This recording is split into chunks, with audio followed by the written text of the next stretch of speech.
Bueno, ojalá que los que hayan podido, tenido oportunidad de darle un repaso al estudio. Estamos al día en los estudios. Es el tema pasado, si tuvieron oportunidad de estudiarlo, pues realmente fue un tema complicado, fue un tema denso, pero bueno, ojalá que lo hayan podido hacer.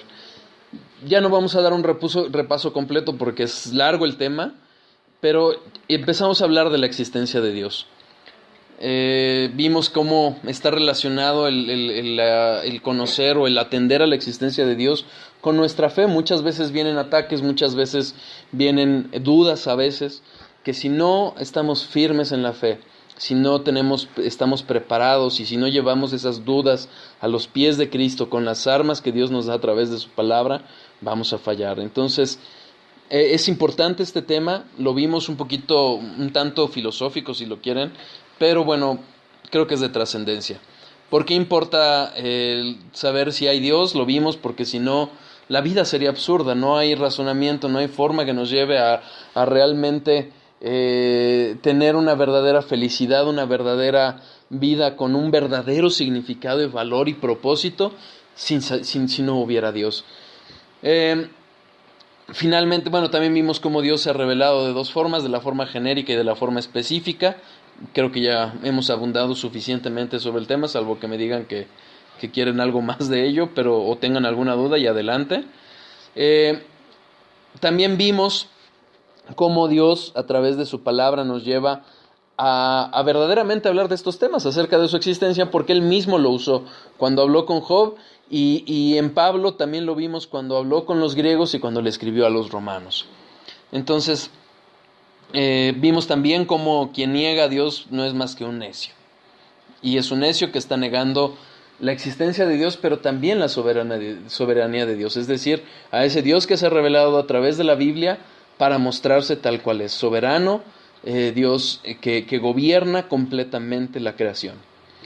Y empezamos a ver los argumentos de la existencia de Dios. Hablamos de la universalidad, es decir, cómo hay todo un sentir en todo ser humano desde que nace hasta que se muere, desde que nace, naturalmente viene esa duda, ese saber que hay de Dios. Incluso citamos a un par de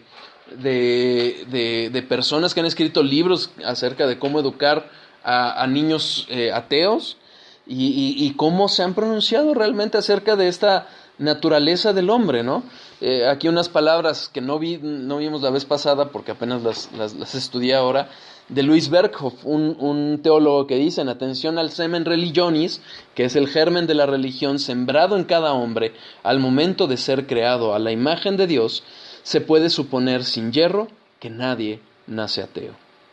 Finalmente, hay mucho ya hoy persona que duda de la existencia de Dios, pero lo dejamos en la duda al aire, ¿no? Decir, ¿realmente nacen ateos o son hechos ateos?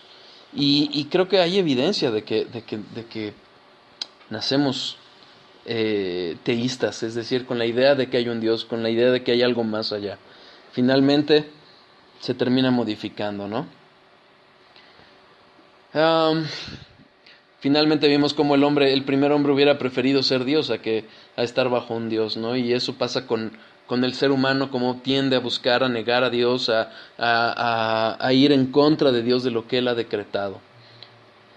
Analizamos cómo realmente esta noción de la existencia de Dios no es un instrumento que se haya usado para el poder. No estamos hablando de la religión, estamos hablando de la existencia de Dios.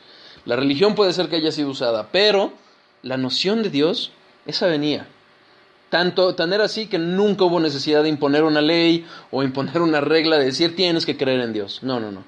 Eso al contrario, se ha dado en lugares donde está prohibido el creer en Dios. Vimos varios razonamientos, no vamos a repasar cada uno de ellos, pero el siguiente, después de la universalidad, también vimos la existencia necesaria de Dios. El hecho de que tengamos un universo que que no es por su propia naturaleza y por su propia consistencia necesariamente como es, sino que podrían existir muchos universos diferentes y muchos universos en donde incluso la propia materia podría ser diferente y las leyes podrían ser diferentes, lo hace como un universo que no es necesario, que podría ser diferente. Sin embargo, hablando de Dios, la naturaleza eterna, perfecta, inmaterial de Dios, habla de la existencia de un ser que necesariamente debió de haber creado el universo. Hablamos también de lo que es el origen del universo. El universo no es eterno y está plenamente demostrado que tiene un principio y que va a tener un final. Y por ende, estamos hablando que justamente hay un Dios eterno. Preguntábamos, ¿qué es lo que piensa uno acerca de la nada? Y generalmente cuando viene la idea de la nada, viene un espacio vacío en donde no hay nada. Esa no es la nada. La nada es ni siquiera el espacio.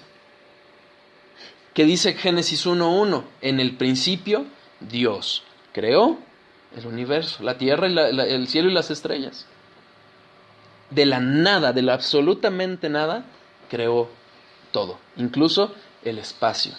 En donde se está expandiendo el universo, es el espacio mismo que se está extendiendo. Afuera hay nada.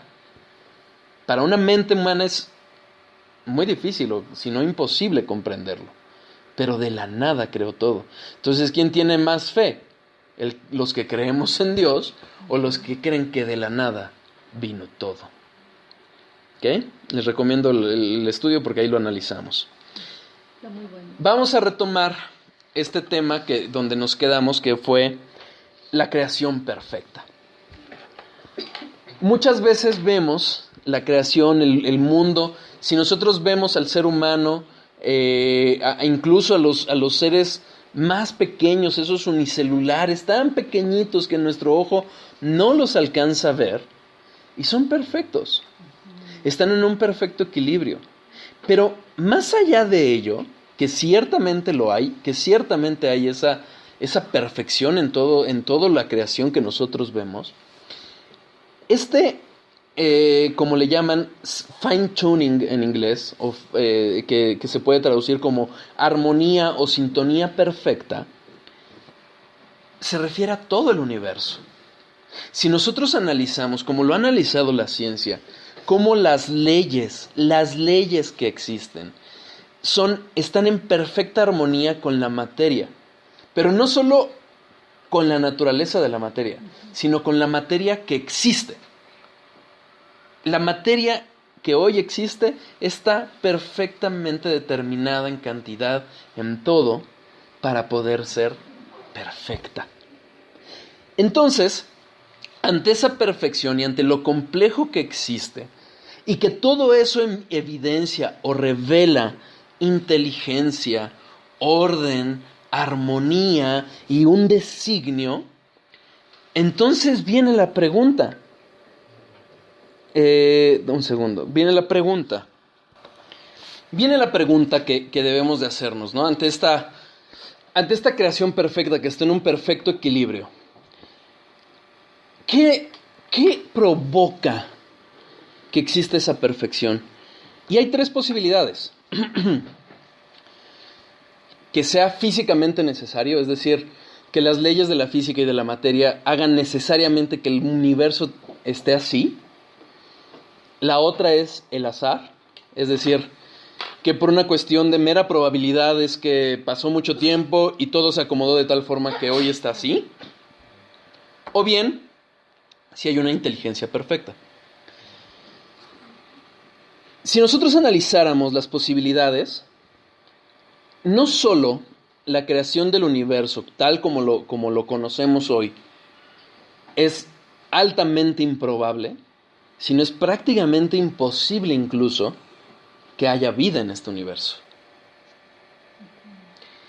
Físicamente se han analizado, imagínense este número, un 10 seguido de 500 ceros, de universos que podrían ser, de acuerdo con cálculos y con estimaciones que se han hecho, en que existiría un universo pero no existiría vida. Si nosotros estamos hablando de que ese universo puede ser diferente y de que físicamente podría ser diferente, incluso las leyes o la forma en que está conformada la materia, entonces, obviamente no es que sea físicamente necesario que esté así. Las leyes de la física podrían cambiar bajo alguna alteración. Entonces, por física no es posible. Por el azar es la segunda posibilidad, es decir, aleatoriamente sucedió que esto fuera así. No. William Craig, un filósofo, pone este ejemplo. Imaginemos una tómbola gigante, en donde hay billones y billones de pelotitas blancas y una pelotita negra. Le das vuelta, vuelta, vuelta, vuelta y sale la negra. Pero te dicen que tienes que sacarla 5 veces para que no te maten, para que no te den un balazo. Bueno, sucede que otra vez la vuelves a dar vuelta, vuelta, vuelta y sacas la negra. Otra vez y las 5 veces pasa. ¿Qué es lo que pensarías? ¡Uy, qué buena suerte! O más bien, no, yo creo que hubo mano negra y alguien hizo que sacara la bola negra. Trampa. Justamente es lo que pasa. Ese tipo de probabilidades son los que permitirían que el azar diera lugar a un universo tal como lo conocemos. Entonces, si nosotros vemos esas alternativas y vemos la forma tan perfecta como está creado todo, que no hay de verdad una conclusión más que decir, hay una inteligencia atrás. Muchos científicos niegan a Dios, pero reconocen que hay una inteligencia. Vamos a Job 38.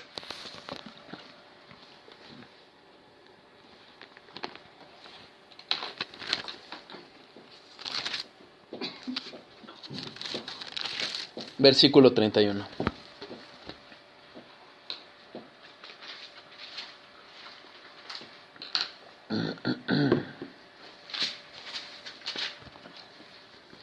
(31 a 33). ¿Podrás tú atar los lazos de los Pléyades o desatarás las ligaduras de Orión? ¿Sacarás tú a su tiempo las constelaciones de los cielos o guiarás a la osa mayor con sus hijos? ¿Pusiste tú las ordenanzas de los cielos? ¿Dispondrás tú de su potestad en la tierra? Versículo 37. ¿Quién puso por cuenta los cielos con sabiduría? ¿Y los odres de los cielos, quién los hace inclinar? Dios mismo usa este argumento para decir, espérame, todo esto está en un equilibrio tan perfecto que no es otra cosa más que ese Dios soberano, todopoderoso, que hizo todo en un perfecto equilibrio con las leyes que tenían que ser de tal forma que permitieran la vida, con la materia de tal forma integrada que permitiera la vida. Es que, por ejemplo, la Tierra, ¿no? ¿Mm? O sea, tan perfecta es su rotación. Todo es impresionante. Entiendo que se salga ya. Si nosotros vemos las variaciones que podrían haber si hubiera un desequilibrio en las moléculas, en los átomos, pero en las partículas de los átomos, sería una vida totalmente diferente, sería un universo totalmente diferente. Físicamente es posible, pero no lo es. Dios lo creó así. Y así está hecho. ¿Sí? Hay algunos que pueden decir, bueno, es que en realidad hay muchos mundos. Hay muchos mundos, entonces muchos pueden estar así, muchos universos o muchas dimensiones pueden ser así. Pero aún en este caso, aunque elaboran ese argumento para decir, hablar de una casualidad, que además no está probada, pero aún en ese caso, para hablar de un equilibrio tal como lo conocemos, ¿qué debe haber? Una inteligencia de atrás. Que haya planeado todo, que haya creado todo de tal forma como lo es. Se ven forzados para pretender, a llevar estos argumentos al extremo, para negar a Dios. Pero la verdad es que no puede negar el diseño que está atrás. Finalmente se trataría de un universo o de una multitud de universos finitos que también contaron de un inicio. En el estudio anterior vimos cómo esa finitud y ese principio que tuvo el universo habla de la creación de un Dios. Los zombies y todo eso son demonios, ¿verdad? Pues lo que pasa es que no podemos... la exegesis correcta no nos puede llevar a decir lo que la Biblia no dice. Entonces, hay que tener cuidado con esos predicadores que hacen eso. Sí. Porque donde la Biblia calla, nosotros también debemos de callar. Es una suposición.